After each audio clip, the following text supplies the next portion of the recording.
The FBI is a conservative-leaning law enforcement organization, and we've sort of lost the thread on that in the past 6 years. These attacks against the FBI, these attacks against the most important federal law enforcement agency in America. Less than 24 hours after a peaceful search that they gave them a heads up on.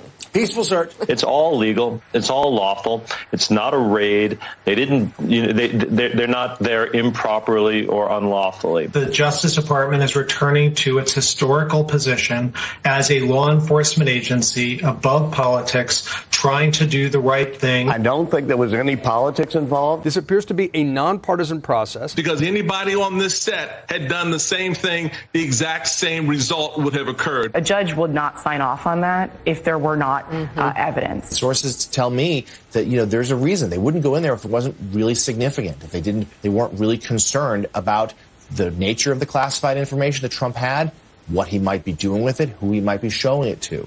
These are real national security concerns. And the fact that a federal judge approved it shows that, hey, they've got something there. We just don't know what it is. The former president and his allies are escalating their attacks on the FBI, claiming without any evidence that the investigation is politically motivated. These attacks on the FBI are just very sort of out there and outlandish. Every person out there attacking this is essentially attacking non-politicized and independent law enforcement. Republican attacks on the Department of Justice and the FBI intensify, prompting fears that rhetoric could turn to violence. Growing concerns over the reaction from possible right-wing extremists. And they're fomenting that violence right now. The dangerous rhetoric that is being fomented because of this, because of how Trump talks about a raid on his home. No, man, there was no raid on your home. They are basically saying that that law enforcement is engaging in some kind of a political attack.